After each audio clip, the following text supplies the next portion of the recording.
Chers frères et sœurs, bonjour. Content de pouvoir vous retrouver de nouveau autour de la parole de Dieu. Je voudrais vous inviter à faire la lecture avec moi dans l'évangile de Matthieu au chapitre 28. Je vous propose la lecture à partir du verset 18. Matthieu chapitre 28 et nous débuterons la lecture à partir du verset 18. Nous lisons dans la version Louis II. Il est écrit ceci: Jésus s'étant approché leur parla ainsi: tout pouvoir m'a été donné dans le ciel et sur la terre. Allez, faites de toutes les nations des disciples, les baptisant au nom du Père, du Fils et du Saint-Esprit, et enseignez-leur à observer tout ce que je vous ai prescrit. Et voici, je suis avec vous tous les jours, jusqu'à la fin du monde. Amen. Nous avons ici une première lecture qui va nous servir d'introduction au sujet de ce que nous partageons ce matin. Nous lisons dans ce premier texte de l'Écriture ce que sont les dernières recommandations du Seigneur à ses disciples. La Bible nous indique au verset 16 que les 11 disciples allèrent en Galilée le rejoindre, et là le Seigneur va s'adresser à eux. Il va pouvoir leur indiquer ce qu'il attendait d'eux, quel serait leur rôle, leur responsabilité, et après eux encore celle de l'Église concernant les recommandations du Seigneur. Alors, quelles sont-elles? Allez, faites de toutes les nations des disciples. Premier élément important, ils ont appris avec le Seigneur à avoir des temps d'écoute et puis des moments aussi qui étaient des moments pratiques, des moments où il fallait se mettre en action. Le verbe ici aller n'est pas pour eux un verbe inconnu. Le Seigneur a souvent insisté sur cette façon de se positionner. Il s'agissait pour eux d'aller, d'entrer dans l'action. Et dans le texte que nous lisons ici, il leur est dit: faites des nations, de toutes les nations, des disciples. Le désir du Seigneur, c'est vraiment qu'il y ait une continuité dans l'œuvre qu'il avait commencée lui-même avec ses 12 disciples. Ensuite, ils sont restés 11, plus tous ceux qui étaient autour et qui ont aussi était aux côtés du Seigneur. Nous savons que dans la chambre haute, il y en avait 120. Et nous voyons que le Seigneur veut et a souhaité qu'il y ait une continuité. En ce sens, nous pouvons dire que la parole du Maître s'est accomplie, car aujourd'hui, de cette poignée d'hommes et de femmes qui s'étaient attachés à Jésus, aujourd'hui, il y a des millions et des millions d'hommes et de femmes qui ont donné leur cœur et leur vie à Jésus. Mais voyez-vous, l'Écriture est claire: faites de toutes les nations des disciples. Il y a là donc un désir pour le Seigneur que des disciples puissent être faits. Il y a bien tout un processus dans lequel nous entrons. À partir de là, vous et moi en faisant partie. Et si nous sommes aujourd'hui ce que nous sommes, à savoir des disciples de Christ, c'est parce que cette recommandation, ce commandement du Seigneur a été bel et bien respecté et il s'est accompli dans nos vies. Allez et faites des disciples. Le disciple est un élève, un étudiant, c'est celui qui reçoit une instruction, c'est celui à qui on enseigne, c'est celui qui se laisse enseigner et qui reçoit de la part de son maître l'instruction. Pour nous, notre maître s'appelle Jésus-Christ et il nous communique son enseignement au travers de sa parole. C'est du reste pour cela qu'il est indiqué les baptisant au nom du Père, du Fils et du Saint-Esprit. Il parle là d'un engagement. Il fallait donc, au bout d'un moment, réaliser que si l'on voulait marcher avec Jésus et devenir son disciple, l'engagement du baptême est un élément important. C'est un élément qui vient sceller notre désir, notre besoin de nous attacher à lui. Et la suite est intéressante au verset 20. Et enseignez-leur à observer tout ce que je vous ai prescrit. Le Seigneur Jésus avait prescrit à ses disciples un certain nombre de choses. Ils ont été enseignés pendant 3 ans, le temps en tous les cas du ministère visible et terrestre, le ministère public du Seigneur. Ils ont été enseignés, ils ont appris des choses à son contact, et le Seigneur recommande à ses disciples: mais ce que je vous ai prescrit, eh bien vous devez l'enseigner à ses disciples. Apprenez-leur comment observer. C'est cela le sens de cette parole du Seigneur. Enseignez-leur à observer. Apprenez-leur, comment vivre, comment respecter, comment pratiquer ce que je vous ai enseigné, ce que je vous ai prescrit. À Dieu soit toute la gloire. C'est le contexte d'introduction que je voulais simplement poser devant vous. Nous gardons à l'esprit cette idée que le Seigneur a voulu que nous soyons des disciples qui s'engagent avec lui et qui en plus se laissent enseigner au sujet de l'observation des commandements du Seigneur, des recommandations du Seigneur, des prescriptions, des conseils de Dieu. Et c'est ainsi que nous sommes appelés disciples de Christ, que nous sommes appelés plus précisément chrétiens, parce que nous voulons nous attacher à mettre en pratique la parole du Seigneur. Nous nous attachons ainsi à manifester ce fruit, cette qualité du disciple qui apprend et qui met en pratique. Les deux éléments vont ensemble. Il ne s'agit pas d'être juste théorique, mais il y a aussi la pratique. Et notre vie chrétienne est faite de ces deux aspects, où d'un côté nous recevons l'instruction du Seigneur et de l'autre côté nous apprenons à les mettre en pratique. À Dieu soit la gloire. Je voudrais donc prendre l'exemple que nous trouvons dans l'épître de Paul aux Éphésiens au chapitre 4. Et je voudrais faire la lecture ici à partir du verset 17. Nous lirons portion par portion ce texte et nous arrêterons de temps en temps pour réfléchir ensemble autour de ces versets. Éphésiens chapitre 4, nous faisons la lecture à partir du verset 17. Éphésiens chapitre 4, verset 17. Je lis toujours dans la version Louis II. Voici donc ce que je dis et ce que je déclare dans le Seigneur. Vous ne devez plus marcher comme les païens, qui marchent selon la vanité de leurs pensées, qui ont l'intelligence obscurcie. Ils sont étrangers à la vie de Dieu à cause de l'ignorance qui est en eux, à cause de l'endurcissement de leur cœur. Ayant perdu tout sentiment, ils se sont livrés au dérèglement pour commettre toute espèce d'impureté jointe à la cupidité. Amen. L'auteur de cette lettre aux Éphésiens, c'est l'apôtre Paul. L'apôtre Paul a été un temps loin de Dieu. Il est lui-même devenu disciple de Jésus-Christ, conformément à ce que nous avons lu ensemble il y a quelques instants. L'apôtre Paul donc s'adresse ici à des chrétiens qui sont dans la ville d'Éphèse, leur parlant dans les termes que nous avons lus. Il leur rappelle ce que le Seigneur lui-même avait enseigné donc dans Matthieu chapitre 28. Notamment en leur disant « Vous ne devez plus marcher comme les païens qui marchent selon la vanité de leurs pensées ». L'expression « païen » dans la Bible était souvent employée pour parler de tous les peuples autres que le peuple juif.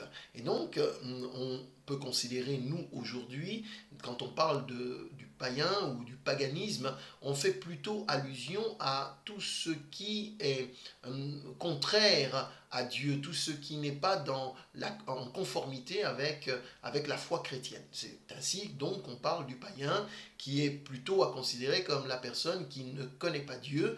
Et l'Écriture parle quelques instants ici de ces aspects-là. Paul va faire une comparaison pour aider justement les disciples d'Éphèse à comprendre. Vous ne devez plus marcher comme ceux qui ne connaissent pas Dieu. Voilà un petit peu ce qu'il voulait mettre en évidence. Dire, puisque vous connaissez Dieu, vous ne devez plus marcher comme ceux qui ne connaissent pas Dieu, parce que ceux qui ne connaissent pas Dieu marchent avec une intelligence obscurcie, étranger à la vie de Dieu. Et c'est intéressant parce qu'il dit ici, il y a une forme d'obscurité qui est là, mais c'est une obscurité, et ce n'est pas péjoratif, mais c'est une manière de décrire le fait que ceux qui ne connaissent pas Dieu vivent donc dans une forme d'absence de relation avec Dieu, l'absence de cette lumière qui vient pour éclairer leur vie et qui vient de la part de Dieu. Et c'est un constat tout simple que la parole de Dieu est en train de faire ici par la bouche de l'apôtre. Il parle même plus précisément de cette vie de Dieu qui n'est pas là. Donc, n'ayant pas la vie de Dieu, ils sont dans cet endurcissement. du cœur et dans l'ignorance. Pour quelle raison parle-t-il de ces deux éléments-là, expliquant que c'est ce qui conduit le cœur, ou du moins la vie de celui qui ne connaît pas le Seigneur. Il marche dans l'ignorance, c'est-à-dire ne connaissant pas Dieu, ou dans l'endurcissement de son cœur. Et là, c'est autre chose, c'est parce que le cœur est fermé et n'accepte pas de laisser entrer la lumière. Ça peut prendre la forme que l'on veut, cela peut se manifester de différentes façons, mais le fond reste le même. Il y a dans le cœur de celui qui ne connaît pas le Seigneur, il y a de l'ignorance et une forme d'endurcissement. Ces deux éléments-là convergent, et pourtant le Seigneur dit « Allez et faites de toutes les nations des disciples ». Nous étions nous aussi autrefois dans l'ignorance. Nous ne connaissions pas Dieu. Et même si autour de nous on en parlait, eh bien nous ne connaissions pas Dieu. Nous étions ignorants. Et puis il y a eu aussi dans nos cœurs de l'endurcissement. Nous étions durs. Nous ne voulions pas laisser la lumière de Christ entrer dans nos cœurs. Mais Dieu a eu raison de nous. Il nous a accordé la grâce de le recevoir. À lui soit toute la gloire. Et la Bible donc continue. Je voudrais poursuivre la lecture avec vous à partir du verset 20. Je voudrais lire ici donc la suite. « Mais vous, ce n'est pas ainsi que vous avez appris Christ, si du moins vous l'avez entendu, et si conformément à la vérité qui est en Jésus, c'est en lui que vous avez été instruits. » Et je m'arrête là quelques instants. La Bible ici donc nous indique, et Paul change maintenant de discours. Il ne s'adresse plus aux chrétiens en comparant la foi chrétienne, la marche chrétienne avec celle des païens, mais maintenant il s'adresse aux chrétiens en les mettant face de leurs responsabilités. Mais vous chrétiens, vous enfants de Dieu, vous qui êtes ses disciples, ce n'est pas ainsi que vous avez appris Christ. Christos, et le mot chrétien vient justement de cela, Christos, des petits Christ, c'est ce que cela signifie. Donc il va ici vouloir sensibiliser le chrétien, les chrétiens d'Éphèse, et par extension nous sensibiliser sur la réalité de ce que nous avons reçu de la part de Jésus-Christ. Car c'est lui, en effet, qui est le centre de nos vies. Nous avons cru au message de l'Évangile. Nous avons cru à l'Évangile qui annonçait un sauveur qui nous était donné, offert. Ce sauveur s'appelle Jésus-Christ. Et la Bible donc nous dit, ce Christ vous a appris des choses. Vous avez appris de lui. Et nous continuons d'apprendre à travers notre relation avec lui. Il dit, si du moins vous l'avez entendu, et si conformément à la vérité qui est en lui. Parce qu'il y a en Jésus-Christ cette notion et cette réalité de la vérité,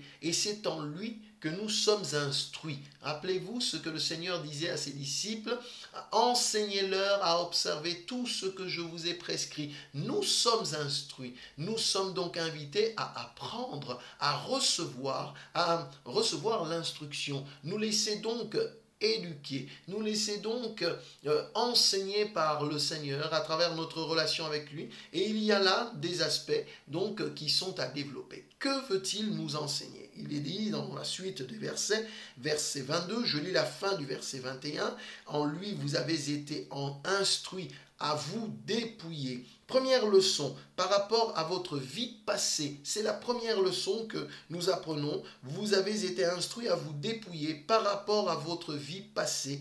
Bien, la Bible ici est très claire. Nous avons appris en Christ, nous apprenons en Christ.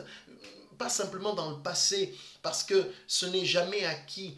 Je dirais que ce sont des leçons que l'on apprend au jour le jour. Elles sont renouvelées constamment, régulièrement dans notre marche chrétienne. Et la Bible nous dit, vous êtes instruits à vous dépouiller par rapport à votre vie passée. Donc les choses sont claires. On situe le contexte par rapport à votre vie passée. Votre vie donc sans Dieu. Votre vie dans l'ignorance et dans l'endurcissement du cœur. Cette vie passée, par rapport à cette vie passée, nous sommes instruits à nous dépouiller. Mais de quoi, me direz-vous donc? La suite du texte précise du vieil homme qui se corrompt par les convoitises trompeuses. un aspect très important. Nous avons été instruits, nous sommes enseignés par le Seigneur. Il nous apprend, au travers de notre relation avec le Saint-Esprit, il nous apprend à nous dépouiller, c'est-à-dire à nous défaire, à nous, je dirais même cette notion de nous déshabiller. De quoi? Par rapport à notre vie passée, nous déshabiller, nous défaire de notre vieil homme. Le vieil homme, c'est justement cet homme sans Dieu. Et c'est pour ça qu'il est employé le vieil homme. Vous verrez plus bas qu'il est parlé de l'homme nouveau, justement pour mettre en évidence cette réalité-là. Par rapport à notre vie passée, nous avons gardé des traces, nous avons bien sûr gardé des habitudes, nous avions des façons de voir les choses, des façons de nous comporter. Et la Bible nous dit par rapport à cette vie passée, vous êtes enseignés, vous êtes instruits, Dieu veut vous apprendre, Christ vous apprend à vous défaire, à vous dépouiller de ce vieil homme qui, lui, se corrompt, va donc se corrompre par les convoitises trompeuses. Il se laisse entraîner, il se laisse souiller par les convoitises de la chair, la convoitise des yeux, c'est-à-dire les désirs non freinés qui sont là manifestés à travers notre nature charnelle, notre nature loin de Dieu. Et c'est pour cela que c'est très important, cette première leçon que nous apprenons avec Jésus en tant que disciple. Il nous dit donc, si tu es mon disciple, apprends par rapport à ta vieille nature, apprends à t'en dépouiller. Et c'est un travail de tous les jours, mes bien-aimés. Nous apprenons tous les jours à avoir ce discernement pour nous dire là, c'est ma vieille nature qui veut réagir, c'est ma vieille nature qui voudrait prendre le dessus et nous devons donc nous en dépouiller, nous en défaire, nous devons la mettre de côté en comptant bien sûr sur la grâce de notre Seigneur Jésus-Christ. Nous avons été instruits à le faire, mes frères et sœurs, ce n'est pas une option, c'est véritablement une leçon, une instruction que nous donne le Seigneur, à lui soit toute la gloire. Mais il ne s'arrête pas là, nous avons été instruits donc à nous dépouiller, première leçon par rapport à notre vie passée, du vieil homme qui se corrompt, et Dieu ne veut pas que nous soyons corrompus, mais il veut que nous puissions être dans la suite, verset 23, pardon, nous soyons renouvelés, à être renouvelés dans l'esprit de votre intelligence. Je m'arrête là aussi. Que dit l'Écriture? Et nous sommes invités à être renouvelés dans l'esprit de notre intelligence. L'esprit de notre intelligence, c'est-à-dire dans notre conception intérieure, dans notre façon de penser, notre façon de réfléchir, dans notre conscience intérieure, nous sommes invités à un renouvellement. Renouvellement. Bien sûr, puisque nous avions une vie passée, nous avions une façon de voir les choses, une façon de nous comporter. Nos actions étaient tributaires d'une certaine sensibilité. Maintenant, il nous dit, vous devez être renouvelés. Il faut un renouvellement dans votre façon de voir les choses, dans votre façon de concevoir les choses. L'épître de Paul aux Romains, au chapitre 12, verset 2, nous en parle justement. Ne vous conformez pas au siècle présent, mais soyez transformés par le renouvellement de l'intelligence, afin que vous discerniez quelle est la volonté de Dieu, ce qui est bon, agréable et parfait. Transformés par le renouvellement de l'intelligence. L'apôtre Paul, ici, nous fixe le cadre de ce que le Seigneur est en train de nous enseigner. Oui, enseignez-leur à observer ce qui vous est prescrit. Eh bien, ce qui nous est enseigné, ce dont nous sommes instruits dans un deuxième temps, c'est que nous devons apprendre aussi, au fur et à mesure de notre marche dans la vie chrétienne, à être renouvelés dans notre conscience intérieure, renouvelés dans notre intelligence, dans notre façon de voir les choses, mes frères et mes sœurs. notre façon de marcher avec Dieu. Si autrefois nous avions une certaine vision des choses, une certaine façon de concevoir les choses, nous laissons le Saint-Esprit nous renouveler. On va voir quelques exemples pratiques qui sont donnés un peu plus bas dans le texte. En tous les cas, cette deuxième leçon n'est pas des moindres. Nous laissons d'un côté notre vie ancienne, le vieil homme, et nous y veillons à ce qu'il reste à sa place, c'est-à-dire dans la mort. Et nous avons, dans un deuxième temps, besoin de dire Seigneur, renouvelle donc mon intelligence. Et puis, dans un troisième temps, nous dit l'Écriture, au verset 24, à être et à revêtir, l'homme nouveau, créé selon Dieu, dans une justice et une sainteté que produit la vérité. Oui, c'est la troisième leçon que le Seigneur nous enseigne. Il nous dit, eh bien, vous devez apprendre à revêtir l'homme nouveau. Vous noterez, en vous arrêtant sur les verbes qui sont employés, que c'est très intéressant. La première chose que nous faisons, c'est apprendre à nous dépouiller. La deuxième chose que nous faisons, c'est à être renouvelés. Et la troisième chose que nous faisons, c'est à revêtir. Vous avez ces trois aspects convergent ensemble dans la vie chrétienne. Le troisième aspect, lui, vient mettre en évidence quelque chose de tellement important.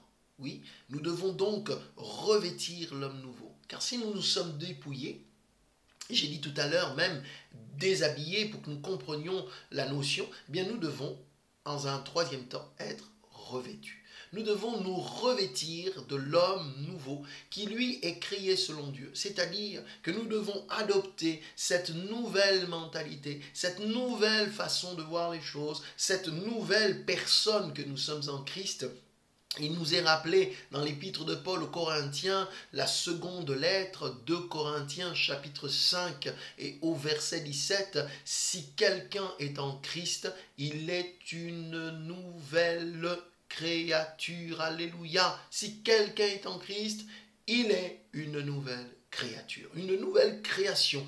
Dieu va refonder ce que nous sommes. Il change notre vieille nature, il change nos vieilles habitudes, il nous fait entrer dans un renouvellement de l'intelligence, dans un plaisir aux choses de Dieu, dans un plaisir aux choses qui sont belles, aux choses qui sont bonnes pour la gloire de Dieu. Et du coup, nous marchons dans cette nouveauté de vie en aspirant et en désirant de tout notre cœur honorer le Seigneur, parce que cet homme nouveau s'appuie sur une vie de sanctification.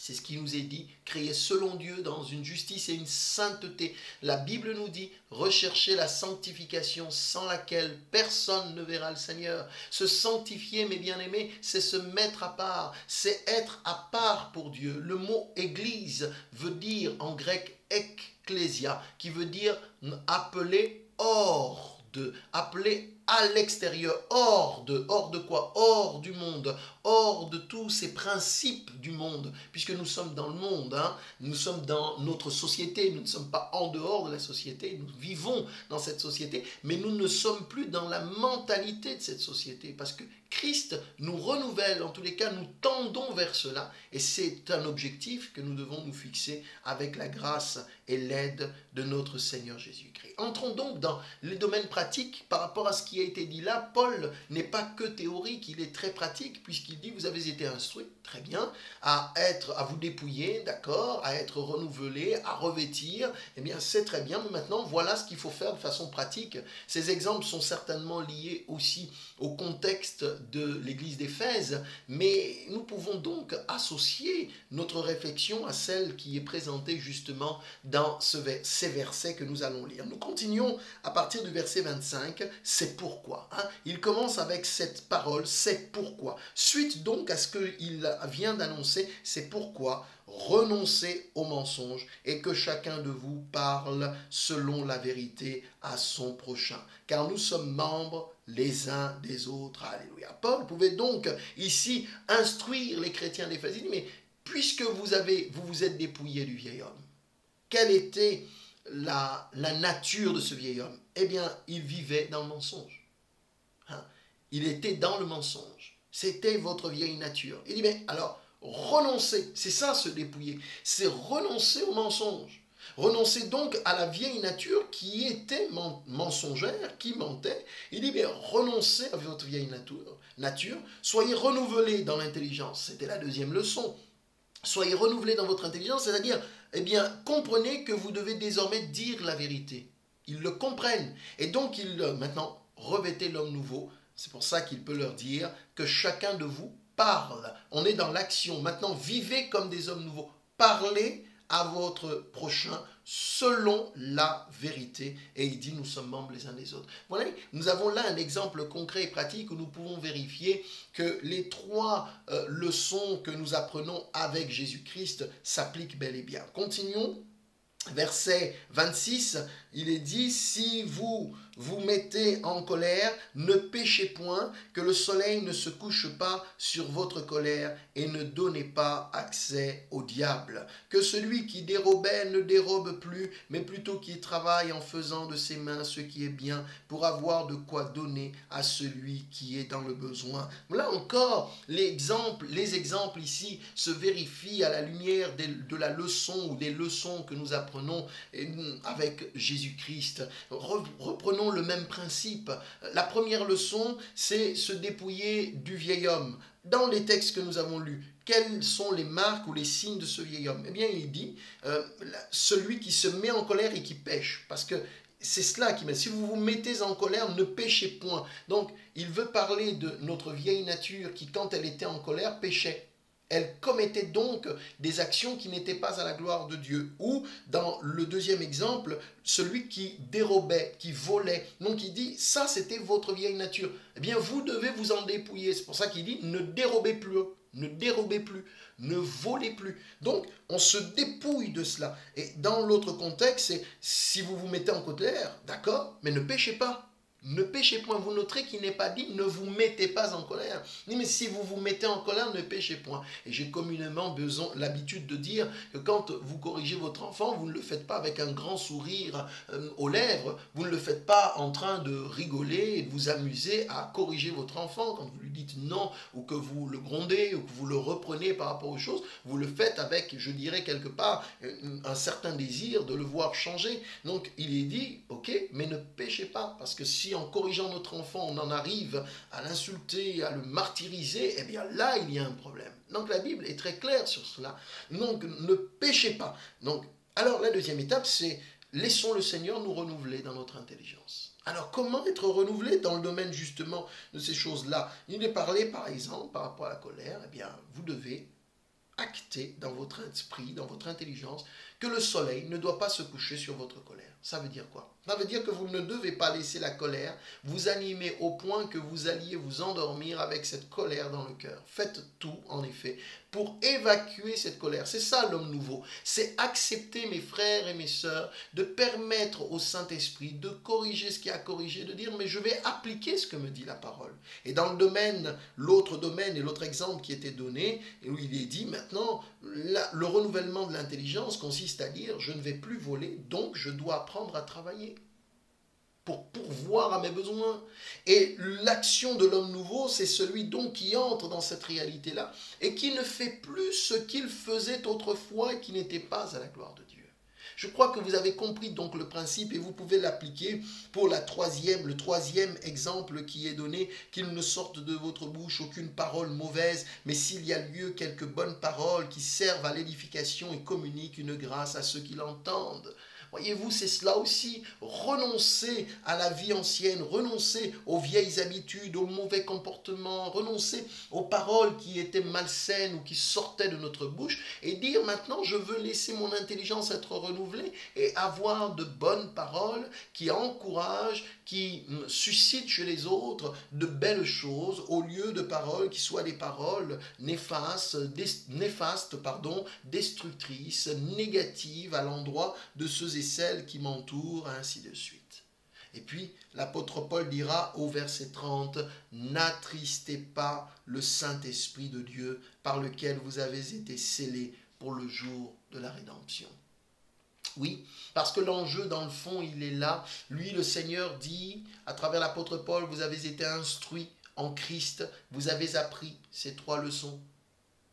Faites-les, mettez-les en pratique. Pourquoi? Parce que si vous ne le faites pas, la Bible nous dit, vous attristez le Saint-Esprit de Dieu. Vous attristez la personne de Dieu. Le Saint-Esprit est Dieu.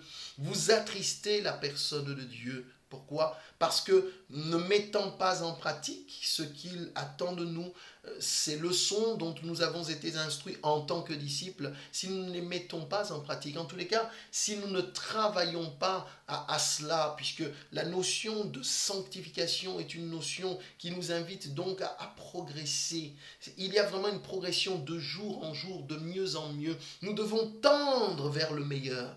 Et donc il nous est dit, faisons-le du mieux qui soit, afin de ne pas attrister le Saint-Esprit de Dieu. Vous vous rendez compte? Nous pourrions rendre triste notre Seigneur et notre Dieu. Le Saint-Esprit, dont nous sommes l'habitation en esprit, puisque nous sommes le temple du Saint-Esprit, peut être attristé. Il peut être saisi de ce sentiment de tristesse, de voir que les enfants de Dieu que nous sommes ne marchons pas selon ce que le Seigneur et le Maître attendent de nous. Mes frères et sœurs, cela doit nous interpeller et nous pousser à réaliser que tout cela, c'est la parole de Dieu. Et nous voulons plaire au Seigneur. Rappelez-vous ce que Paul disait au verset 17, « Vous ne devez plus marcher comme les païens qui marchent selon la vanité de leurs pensées. » Il invite les chrétiens ici à marcher selon le Seigneur, conduits par le Saint-Esprit de Dieu pour pratiquer ce qui est enseigné dans la parole de Dieu. Et puis, la suite des versets, la conclusion, en tous les cas de ce chapitre, nous dit, verset 31, que toute amertume, toute animosité, toute colère, toute clameur, toute calomnie et toute espèce de méchanceté disparaissent du milieu de vous. Soyez bons les uns envers les autres, compatissants, vous pardonnant réciproquement, comme Dieu vous a pardonné en Christ. Amen. J'aime beaucoup le côté pratique de la parole de Dieu avec ces recommandations qui viennent confirmer ce que nous apprenons, ce que nous devons vivre donc de façon concrète par rapport à la vie chrétienne. Il ne s'agit pas de surveiller ou de se surveiller les uns les autres, mais il s'agit de marcher selon Dieu. C'est si précieux de s'attacher à Christ et de vivre la vie chrétienne, mais le dire avec la bouche, c'est une chose, le vivre concrètement, c'est ça. C'est ce que nous montre la parole et nous invite à cela. Toute amertume, toute animosité, nous devons veiller sur les sentiments de nos âmes, le sentiment de nos cœurs, ne pas nous laisser gagner. Parce que c'était ça notre vieille nature autrefois. Elle était gagnée par toutes sortes de sentiments et elle s'y soumettait et on vivait comme cela. Et bien la Bible nous dit non, aujourd'hui c'est un non-sens. En tant que chrétien, vous ne pouvez pas laisser ces choses-là s'installer dans vos cœurs. Ça ne correspond pas à la nature chrétienne, ça ne correspond pas à la vie chrétienne et ça va attrister le Saint-Esprit. Donc défaites-vous de cela, alléluia. Et on voit et on considère combien le Seigneur ici nous invite à ça. Soyez bons, ainsi de suite. Et nous vivons une vie chrétienne avec cet homme nouveau qui nous fait découvrir de nouvelles choses. On se dit, mais avant, j'aurais jamais réagi comme ça. Avant, j'aurais jamais parlé comme ça. Avant, j'aurais réagi de telle manière ou de telle autre. Pierre, avant tranchait l'oreille. Après, eh bien, il pardonne. Avant, Jacques et Jean étaient prêts à invoquer le feu du ciel pour qu'il consume les Samaritains qui ne voulaient pas recevoir Jésus. Après, eh bien, Jean est celui qui entre dans la ville de Samarie pour prier pour les Samaritains afin qu'ils reçoivent le Saint-Esprit. Oui, il y a eu un changement dans sa vie, une transformation, le renouvellement de l'intelligence. Dieu, le Seigneur Jésus-Christ, le Saint-Esprit œuvre en nous pour nous permettre, mes bien-aimés, de ressembler à Jésus. Vous avez été instruits en Christ à marcher d'une manière différente. Alors, que Dieu nous aide et que Dieu nous bénisse et que nous gardions à l'esprit ces réalités-là. N'attristons pas le Saint-Esprit de Dieu. On aura l'occasion de reparler de cet aspect-là à un autre moment. Mais vivons une vie chrétienne qui soit en conformité avec ce que désire le Seigneur. Et comme je l'ai dit tantôt, nous sommes en progression, de mieux en mieux, de plus en plus. Le plus important, c'est d'avancer, de faire un pas après l'autre. C'est de ne pas s'arrêter, surtout pas s'arrêter, ou de s'installer dans ce que notre vieille nature a toujours accepté et vécu. Nous devons vivre, mes frères et sœurs, selon l'homme nouveau qui a été créé en Jésus-Christ dans une sainteté que produit la vérité. Que Dieu bénisse sa parole, nous encourage et nous renouvelle au nom de Jésus-Christ. Notre Dieu, notre Père, merci pour l'amour dont tu nous as aimés, en nous donnant à la croix le Sauveur de l'humanité. Il est entré dans nos vies, il a changé nos cœurs, il a changé ce que nous étions et nous bénissons le nom de Jésus-Christ pour cela. Mais nous voulons, Seigneur, comprendre ce à quoi tu nous appelles et ce vers quoi nous devons tendre. Nous avons été instruits en Christ à nous dépouiller, à être renouvelés et à revêtir l'homme nouveau. Alors aide-nous dans ce processus, aide mes frères et mes sœurs et bénis-nous dans cette marche au nom de Jésus.